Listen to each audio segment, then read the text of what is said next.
Hello, this is Old Crow Balthazar, and welcome to Balthazar Strategic Arcana. So I have a treat for everybody.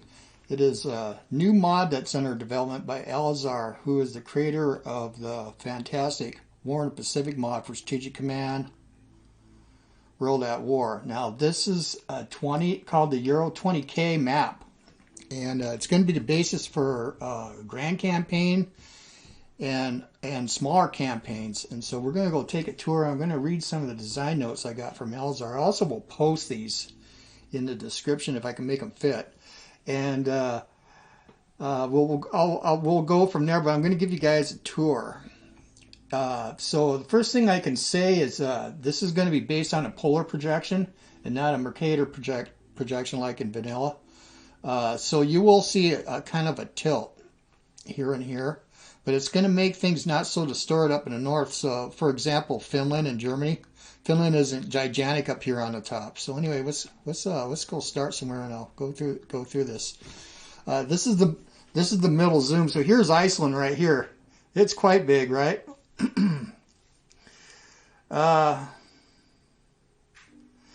It is beautiful. And let's go center over on Reykjavik.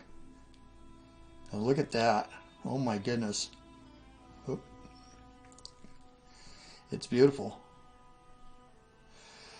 So anyway, the scale was originally 20K per hex, but after a while, Elessar realized to fit everything in it was actually going to have to be closer to 9 kilometers, which is almost exactly 12 miles. Well, let's don't quibble over a kilometer.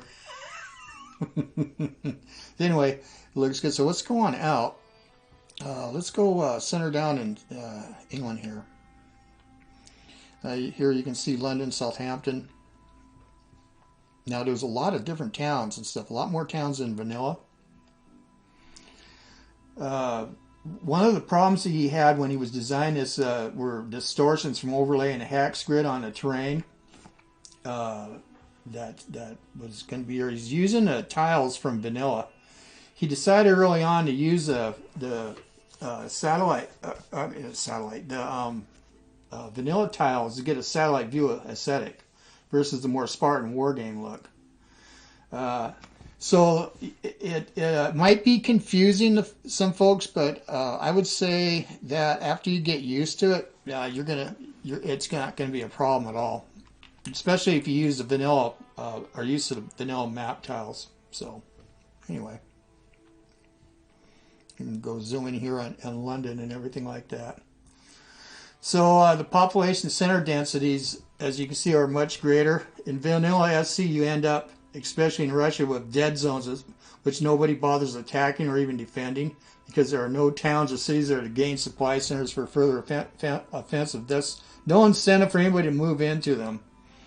So he has different types. The smallest type are settlements, which will give a base of 5 supply when captured by an invader with modest defense bonuses. My rule of thumb has been to try to keep distance between centers between 2 and 4 hexes inclusive, I believe. Adjusted upwards for difficult terrain and forbidding regions. Down for densely populated areas such as Moscow and Ruhr. We'll go look at all that.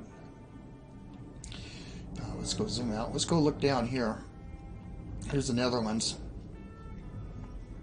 Here's Luxembourg and Belgium. Let's go zoom in on Luxembourg. Oh my God, it's big enough that you have Willets on there. There's Bastogne.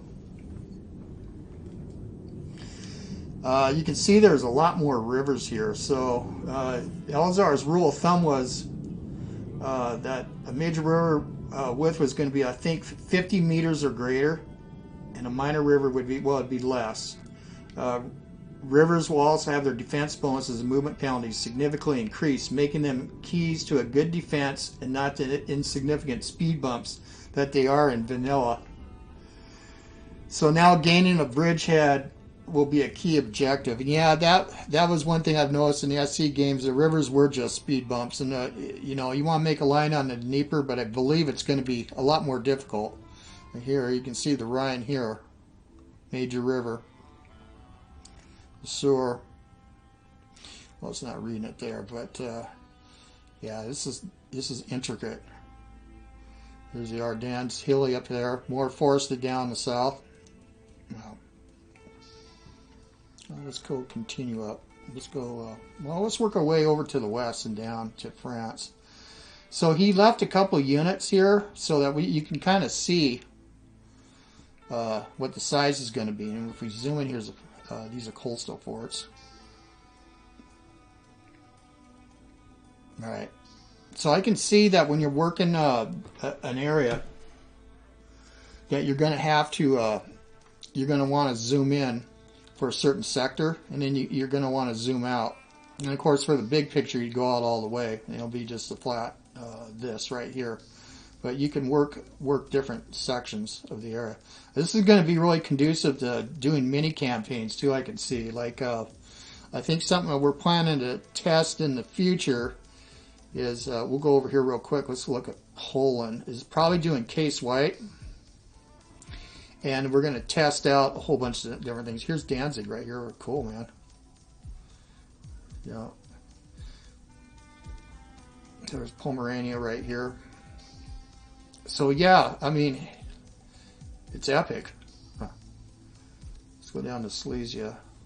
Yeah, there's the Oder River. There's Krakow.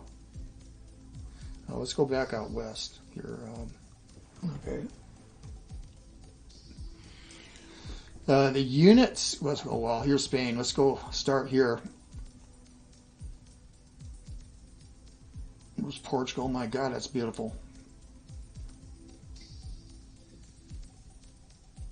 So unit scale anyway is going to be divisional, no corps or armies at all.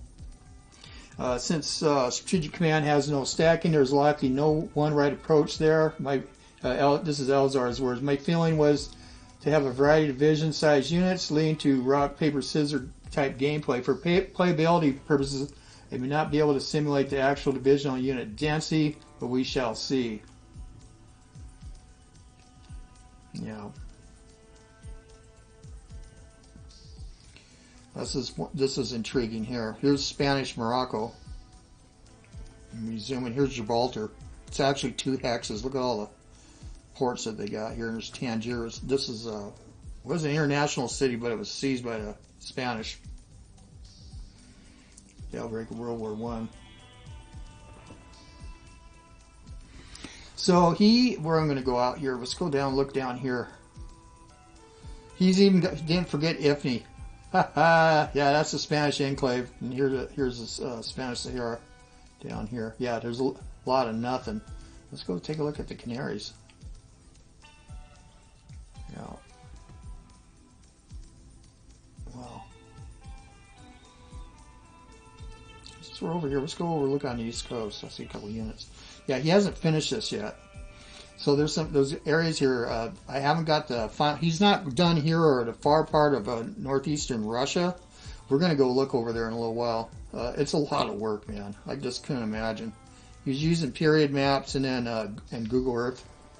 I'm going to have a link in the description. He has the notes I'm kind of reading right now and looking at.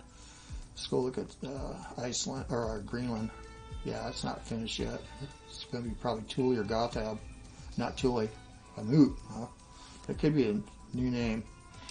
Anyway, where was I?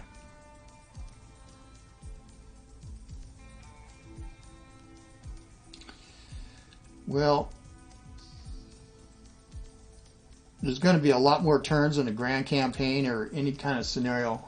With the units that he's going to use, it's going to be basically the same. There'll be HQs, garrisons, light infantry divisions, elite infantry divisions, motorized infantry divisions, upgradable for certain countries, mechanized infantry divisions, upgradable from motorized to mechanized, special forces, engineer divisions, paratroopers, mountain division, cavalry brigade, cavalry division, partisans, NAR, rocket artillery, heavy artillery, railguns, coastal batteries, rockets, elite mechanized infantry division. Yeah, nice. Anti-tank and tank destroyers, light tank divisions, elite tank divisions. Here's Tunisia.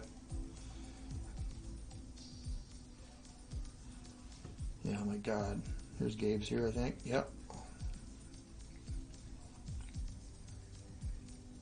Yeah, that's a dry lake bed there, and it's almost impassable when it gets rain in it, which is very infrequent when it does. It's worse than the Colorado Depression. You get stuck, you ain't coming out.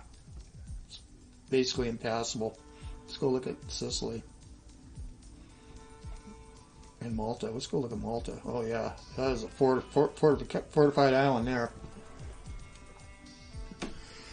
Now let's go look at Sicily real quick. Oh.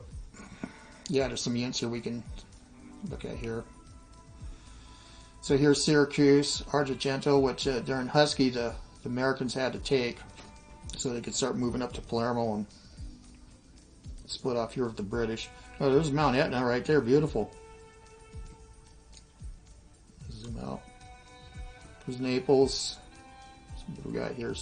Vesuvius, right on. Salerno, Rome, yep, and the port. There's a port here too. So Cornel's are the key focus will be on the core concept of maneuver. And let's go zoom up here and take a look at the Po Valley now. Oh my goodness, yeah. Look how mountainous it is here. Well, that's going to be a grognard's wet dream. So Alvarez Mountains, yeah, the really highest points. Let's go look at the Alps real quick. Oh my goodness, yeah. Here's Switzerland.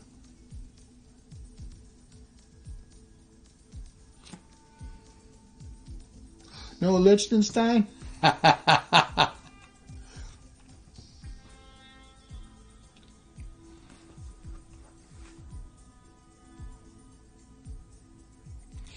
So, talking about maneuver in this mod, what he's planning anyway is that the working value for movement points of mobile units, tanks and mechs, and motorized infantry will be 10, 12 with the mechanization tech. This may be increased. Note: selected air units can benefit from this tech as well, including HQs, artillery, and anti-tanks. This should favor encirclements and eliminate the silly spectacle mobile units coming forward, doing their two attacks only to slink back to the fog of war shroud, Sir Robin style. Yeah, that's the thing. You don't want to risk your panzer, so you attack and then you put infantry in front of it, which is that isn't how it worked. Here's Albania here. Oh wow, rugged. And I imagine when the Italians go against the Greeks here. Yeah, and in the winter, that's going to be rough, man. I agree. So it's just beautiful. Now, mind you, I'm sure that there's going to be some things that we're going to probably have to fine tune. I did find a couple things I'll bring up here with Elessar. It's not criticism at all. I'll show you guys in a little bit. But he really had a difficult time here with Greece. And then when he started building this map, the further east he went, with the polar projection at the North Pole, things started getting tilted, and he had to match those. So,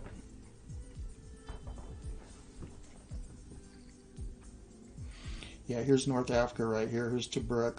Now I was looking here at Bardia and Saloum. I do believe that there is an escarpment here. I don't know if he wants to include that.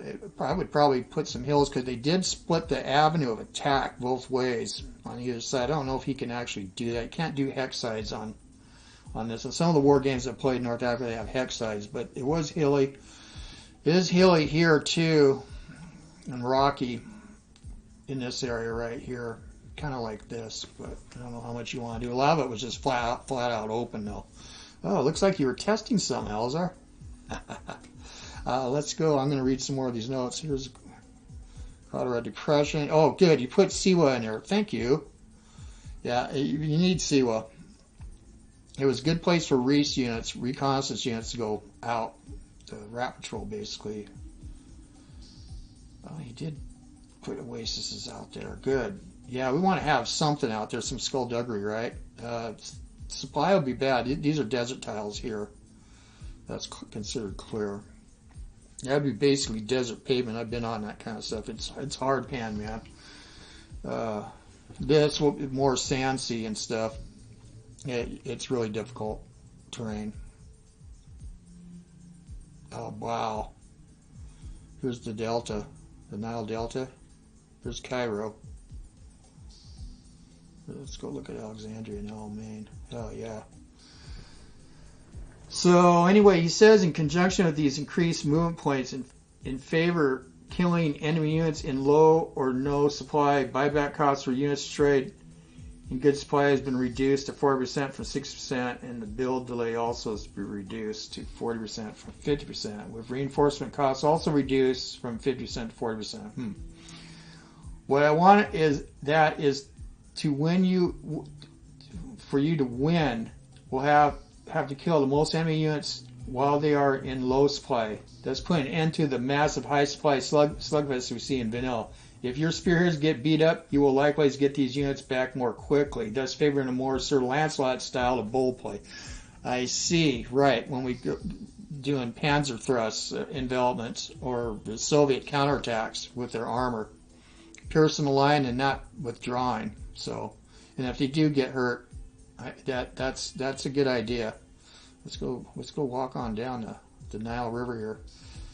You know, it looks just like a satellite view if you go to Google Earth. I think this is Sharm el-Sheikh here in Sinai. Yep. Oh, beautiful. Yeah, Nekhol, Aqaba. It's Saudi Arabia now. It's Transjordan, Palestine. Yep.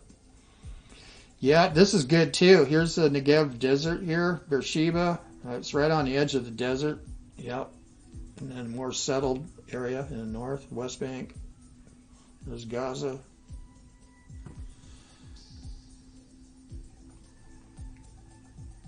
Yeah, wow. Now we'll continue. He says to balance the higher movement rates, movement penalties will be increased for certain terrain types as well for entering enemy zones of control. But if there is no such barriers, mobile units can charge ahead to their heart's content. There is a much larger proportion of dirt roads than paved ones, especially in less developed countries, making them useless in mud conditions. Yes, when I started playing Strategic Command World War I, most of the roads are dirt. Here's the Euphrates Tigris Valley here, Mesopotamia, Iraq. Oh, he did good. Oh, wow. This should be Safwan. It would be right here, but that's all right. Karamshir in Persia. Yeah, here's some of the oil wells. There's the swamps that Sam is saying drained a lot of these, especially right in this area right here, because Iranians were infiltrating to get through their lines and stuff. Sad thing too is the culture that lasted there for thousands of years, man. You know.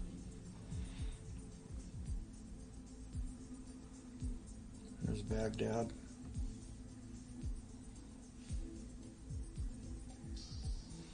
All right, let's go on out. Oh, let's go up here now. We're gonna go look in the east.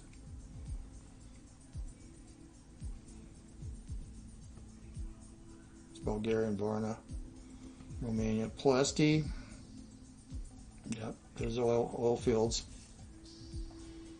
Now we're going to get close. Here is Bessarabia, Moldavia. So these boundaries are going to be, 1939. Yeah, September 1st. All right, here's Odessa. So according to Elessar, he says in addition to the movement penalties, the attacking player will be hammered by very low supply levels of scorched earth, down to 0% for both Russia and Germany, 10 to 20% for everyone else. Thus simulating the rebuilding of the rail network in Russia and dictating investment in the logistics tech, which boosts low supply by 1 per level. No longer will the Axis player capture a town at supply level 5 in 1940 and be able to rail in tons of reinforcements the same turn. Oh, that's brilliant, Elessar. This should model the ebb and flow of offenses as units are forced to wait for supply to catch up. Yeah, I played Gary Grigsby's War in East and other War in East games, and that was rebuilding the railways, which you can't emulate here unless you do what you're doing, because yeah, they'll return. They'll be ready. You could take Zitomer and start rolling stuff in the next turn. Sometimes, yeah, I can. That will definitely. Hopefully, that will help. Here's the Pripyat marshes. Oh my God. Yeah, they're huge, all right. Here's Pinsk, and here's that one lone railway that went through the swamp that was prone to partisan problems. I can see there's some deep areas in here. I hope you have a lot of partisan zones in here. There's going to be areas where the Germans ain't going to want to go, or the Hungarians.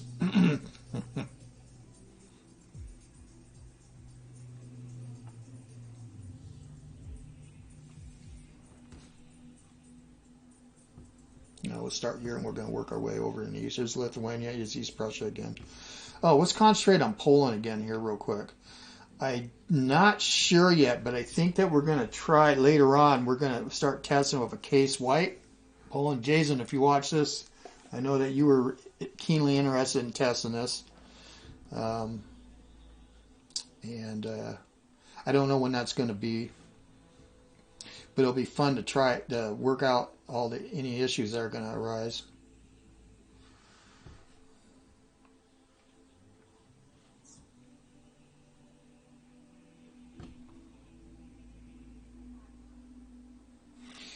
Elessar says that the income is going to go up across the board because of the higher unit density.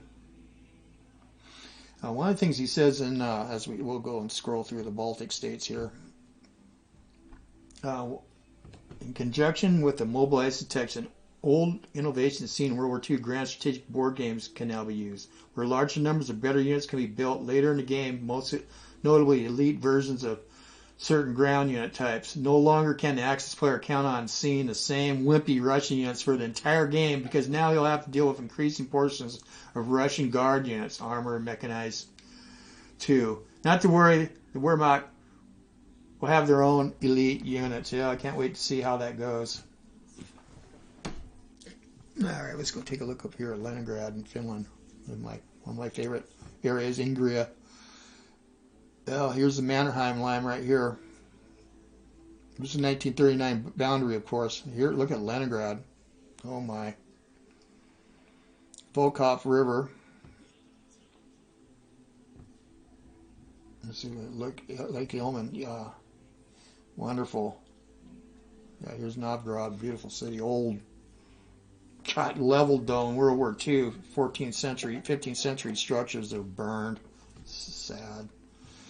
Where's Tikhvin at? Yeah, now the Germans had managed in 41, late in 41, to get to Tikhvin, but they never did take Volkhov. They worked their way here, and then they got cut off, pushed back. So we're going to be able to see some crazy stuff here. He's got enough towns in the area too. You can do lines. We're going to go look east and see. You know, in areas where you couldn't make lines before. Let's go look at Karelia real quick. Oh, your attention to detail is great. Now here's a blank spot because he has not finished here. When I got this file, I see he's still working, so we'll go look at that. Because I know about this little piece of Finland that sticks out here. It's kind of an oddity of their boundary. Right. Good. You got a rail line at Joensuu and sort of all of that's good because in vanilla and even in TRP mod, you can't move enough forces here for the Finns to get down to Svir River, where we're stopped by the Russians, and up here in the north part of Lake Onega. They tried pushing up here. I see he hasn't finished. He's working on this area right here. They got here, and then they got stopped. You almost can't do it because you can't base units out of here. You got to walk them all the way across. So good one on you, Elessar. Attention to detail there.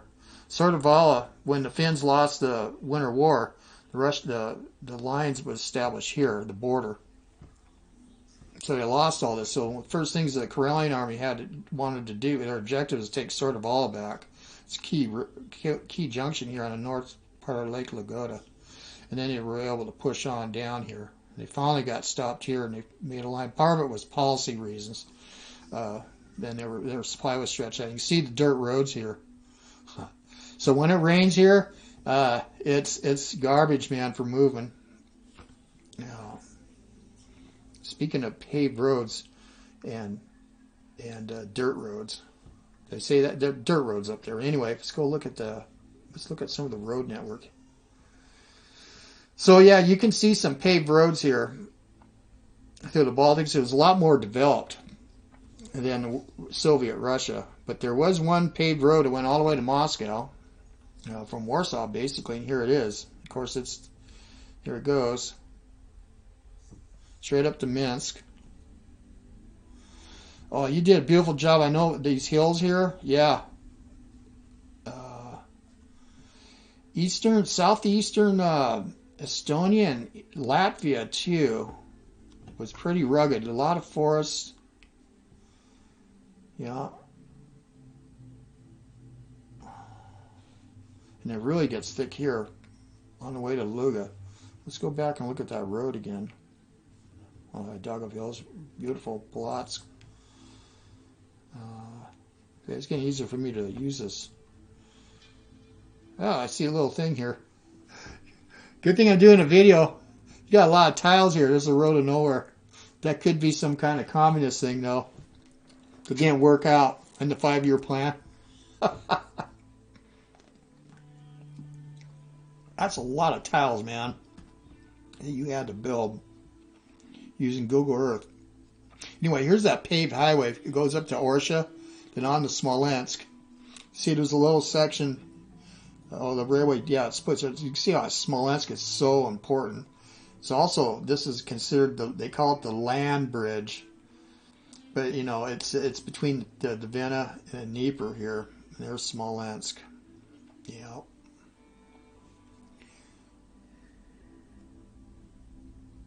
I know this area so well, playing all these war games in the east. Roslavo, Bryansk. Yeah, it's pretty heavily forested here. Okay, anyway, here's the highway to Moscow, paved all the way. Good job. And then here's Moscow. Oh my. Yeah. You can see these town densities he was talking about. So anyway, he goes, Texas will have a maximum of 2 chits allowed. Free for the economic ones. In the first builds I see years ago that you could buy up to 5 chits. Yeah, I remember that. That was over the top. But like Panzer 5s you get in 42. When you reach a new level, you'll lose 1 chit, but get to keep the others. Tech will take a while to fully ramp up, but may cost less in the middle and late game. Yeah, that's interesting. Yeah. Still mulling over the exact cost given the higher income levels. Note, given the low rates I need to use, given the turns per year around 37, 1% per chit, both S&I and catch-up bonuses will count for me now. 37 turns, huh? In a grand campaign game. Yeah, wow. He has notes on the subwar. We'll get that. We'll go take a look here. Let's go look and see where he's, yeah. This is the Komi area here. It's from a great. It's Archangel. Yeah, so you see he's working on this. Can you imagine? Holy moly. And then you got to flesh all these out. There's a rail line going up to Archangel. There's Yaroslavl. There's Vologda. Yeah. Very key place. Very key. The massive reservoir Rabinsk. The dams here. The Volga. Upper Volga. Wow. It's gone all the way out to Gorky. How far have you gone? Okay. Can't wait to see what the Ural's going to be like. Oh my goodness. In Western Siberia over here. There's Magnitogorsk, Chelyabinsk. Right. Sverdlovsk. Oh, you got a lot of work ahead of you. Ah! That is cool, though, seeing this. It's not finished yet. So I'll do another video when it's done, so you guys can see all this bit. Go out here. For the subwar, I'm going to try a new innovation, which is to give subs a maximum retreat distance of 13, which is roughly their movement rate when submerged. You'll need to have it service to benefit, though. Given the vastness of the Atlantic in this mod, along with the iffy utility of the submerged mode. Submerged distances are now capped at 4 in the hard code, which, well, on improvement over 2 has used. Oh, I just lost my notes. Oh, how did that happen? Anyway, let's go on out and see how vast it is. Vast. Here we go.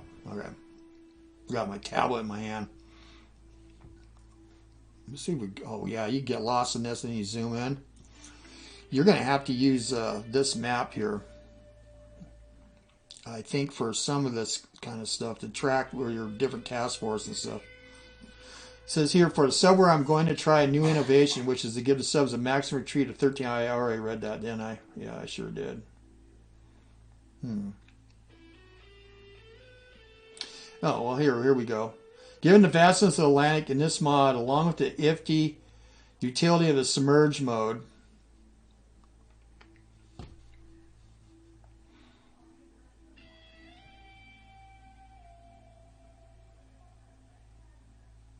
submerged distances are now capped at 4 in the hard code, which, while an improvement over 2 that it used to be, is still pathetic, means they are easily to be refound. Okay.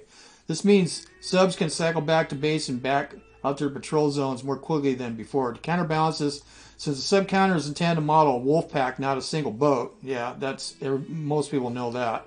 Reinforcement costs for subs and destroyers and MTB motor torpedo boats have been increased to reflect the actual loss of hulls when damage is taken. Cow ships, by contrast, will be cheaper to repair. Cruisers in the middle, since their counters equate 2 to 3 ships. That's similar to how he's worked out how many ships are on a counter with War in the Pacific mod that I've tested and played with him. When you see this is sometimes when you zoom in, zoom out, you're going to lose the font. That is not Elessar. So I noticed that when I was beta testing the Civil War. It was a kind of a difficult thing to get fixed.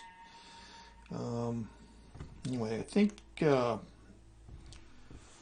says here, no more imagining automatic attacks and invasions. The Toronto raid, Norway invasion. You want to bomb or invade something, you'll have to actually, risk your own units. Okay, so there's events that he's not going to have. He says Malta has 2 hexes now, where Great Britain can put an air unit on it to bomb North African ports. Oh, yeah. Okay. Well, that's good, too. That's right. I can see a maritime bomber would be real useful. How interesting. He does say, we're going to go look over here some more. Let's go look at Iran, because he said he had a difficult time with this. Look at Iran. Or Persia. Yeah, in vanilla, it's all just a big Wadero mountains. This is way more accurate. Oh, yeah. Here's Elbrus. Oh, that's so beautiful. This whole area here is called Mazandaran. This place is an exotic area. It's got a long history. The Elbrus, real high mountains right here. Yeah, he's got them. Some real high mountain ranges. And it was totally inaccessible from people in the interior, so it developed its own their own polities a lot of times. And this is where the Assassin, the Old Man of the Mountain, the Old Man of Element, is a religious order. They had hilltop fortresses here. Anyway, on this side, on the wet side here, on the Caspian side, it's basically a rainforest in certain areas. Anyway, it's pretty nifty. And it reaches out almost all the way to Turkmenistan, which is here. Okay. He says he does. Let's go up here because I'm going to show some. Here's Baku. Let's zoom in here. Okay. He says I plan at some point to implement an allied AI. At the very least, I'm less sanguine about making it Axis AI because of the complexity of decision making. The successful Axis player needs the master versus the limitations of scripting code in SC. For the allied side, it can be a bit more justified in throwing a lot of units at a human Axis player to slow them down. I put in one example decision event, the German Plan Z shipbuilding program. I wanted a Western Allies player to be less certain of Axis naval strength and plans and not feel confident that he can easily take out either the Kriegsmarine or the Italian Regia Marina at his leisure. Right. I had a lot of other notes too. But here, let's go look at the Caucasus Mountains here.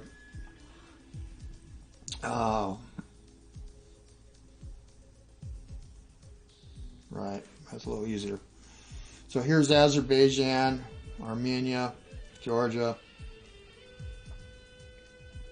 There's Batum, probably that's Poti there, I believe. Yep. Yeah, I know this area actually pretty well. Dagestan. Yep. Big mountains. There should be. Here's the Georgian gates right here. Yeah, it was a military road that ran through here. That's right. So there are ways to get through. Here's Mount Elbrus. Now the Germans did push down through here. They had to take this, and they got about right to here. They got stopped. They also managed to take Maykop, but they couldn't take Tophazi. They did take Novorossiysk. You can see it's going to be very difficult. This is almost subtropical down here at Sukhumi. This is Abkhazia. Yeah. So the Germans, yeah, they got stopped, and then on the Terek River, here's the Terek River right here.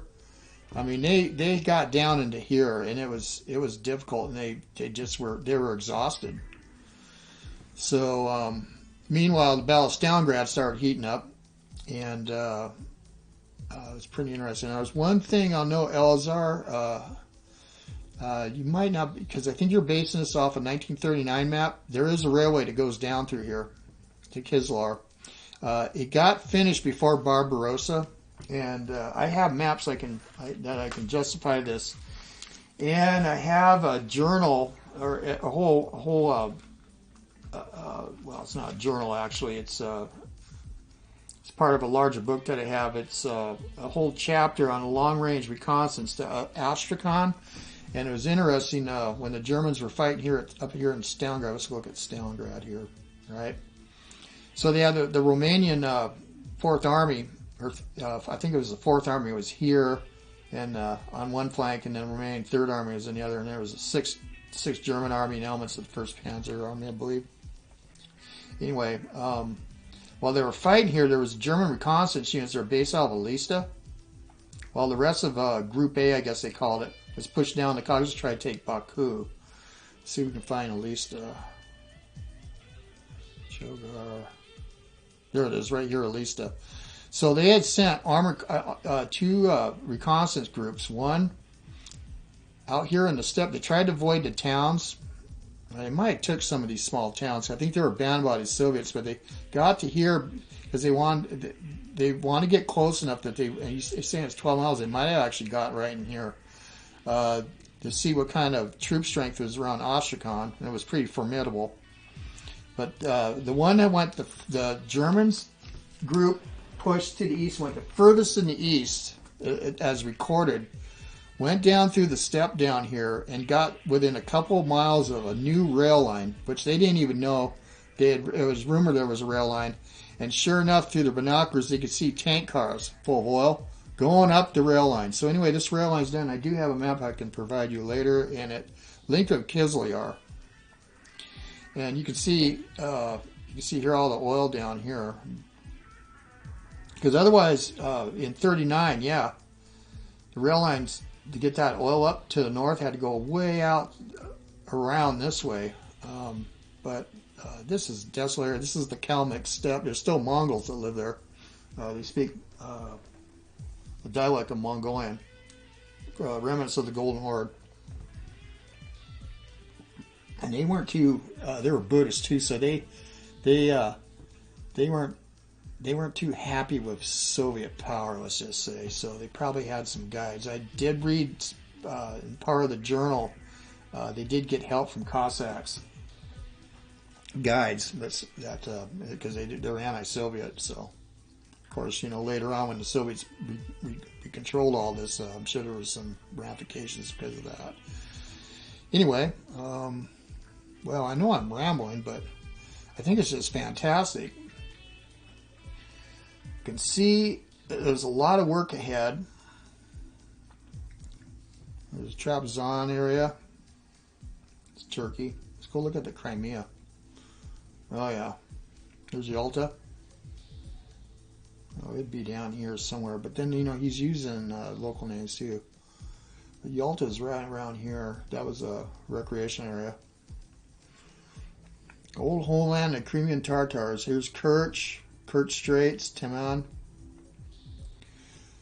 Yeah. Perkop. This is Siwash Sea. Nogai Steppe. He's got Kherson on the right side of the river. Ah, yeah. It was noticed that Kherson was on the wrong side of the Dnieper. So it's going to be interesting to see now. People may actually be able to do a justifiable line on the Dnieper, at least temporarily, both ways. So he's got hills in here. I know it is hilly right there. There's escarpments here. The Zaporozhye Cossacks. This was a stronghold right in here too. There was rapids down here and stuff. Now there's a big reservoir, of course. You can see it was all wetlands in here and stuff. They filled it all, or it's all underwater. And there was waterfall stuff. Yeah, the old course of the river, very very well done. Anyways, we'll go Cherkazy, Konotop. Yeah, it's Pripyat, Mosir. Wow. So it's just gigantic to Pripyat. Oh yeah, it's going to definitely divide the advance to the south and through here when you do Barbarossa. Yeah. Let's go look at northern Finland here. Not sure if you finished that yet. Yeah. Petsamo, right? And here's Kirkenes. Yeah, Germans did manage to move units down in here, and they slipped them in through. But a lot of them, they actually railed them through Sweden secretly, and then they entered. I think here at Kemi, yeah.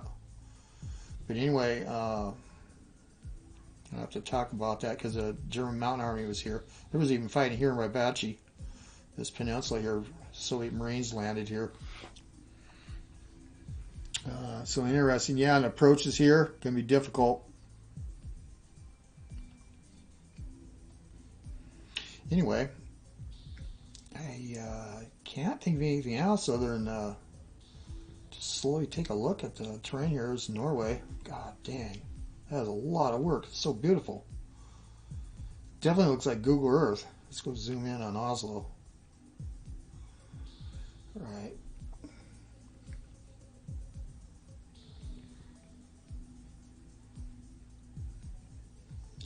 Denmark. Let's go take a look at Berlin. I think we'll leave it at that. So anyway, I'm going to have a link in the description. Yeah, there's also a tutorial on how to use a map editor that Elessar had. I'll try to find it and place that link. It's in the matrix form. And there'll be a link to this mod. It's fantastic. The person who started this map was Sipres. And Sipres, he also does some killer counters too. He's been around for a long time. So Elessar took up the mantle to continue this mega project he's been working on for a very long time. So anyway, Elessar, thanks a lot for this, and send me these files so that I could show this off. It's just gorgeous. Kind of doing a stream of consciousness thing. I know I was reading off of a script, and I don't do that very well. I did promise you I'd do a video here. Oh, let's go look at the Bocage. Oh yeah, look at this terrain. Bocage, movement cost +1, maximum trench 3. Yeah, a unique part of Normandy. It's one of those places where humans have basically terraformed the terrain, and Mother Nature took over. Right? It's fantastic. Is there? Yeah, very important. Look at that. Major ports. Yeah, Lorient too. Definitely an objective for the Allies. Definitely a place to try to hold them as long as possible if you're Germans.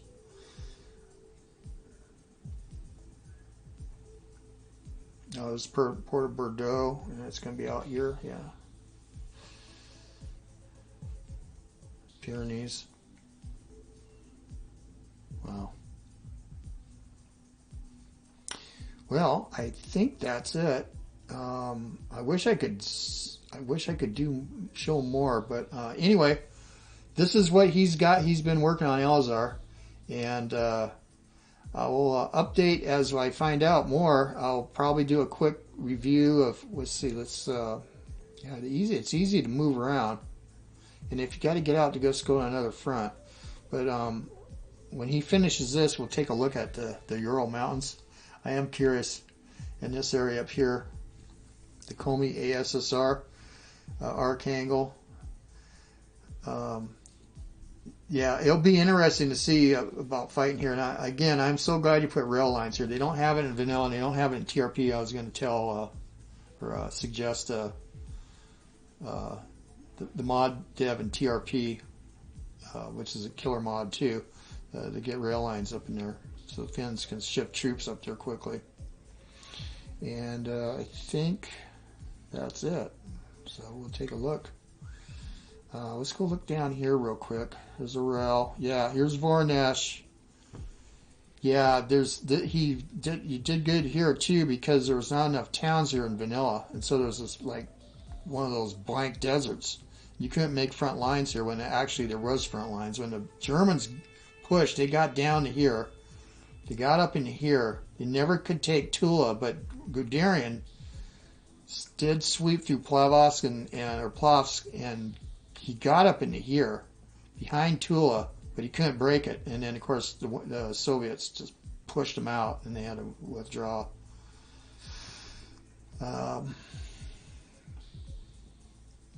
Yeah, but here's the Don Sea, and this is a place that a good defense line for both sides. They have to go on this temporary defensive if you're on the offensive as the Germans. Yeah, I can see you want to, because you can sweep down here these rail lines, but man, I could go on and on, can't I?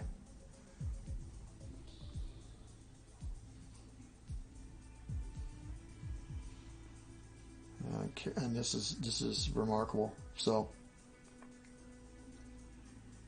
anyway. Well, this is Old Crow Elessar. Thanks for watching. Again, there'll be links in the description so you can see the history of this mod, because Elessar posts, and you get to see how he started from hardly anything, from a base plate that Sipres made, and started working on this. I cannot remember how long he's been working on this. I just know that it's been the back burner, and then all of a sudden he started working on it after he was done with the War in the Pacific mod. So with that, well, this is Old Crow Elessar. Hope you like that. And yes, this is the 20K map mod under development. So hope you guys hear some comments about this. And anyway, see you guys on the virtual battlefields. I am gone.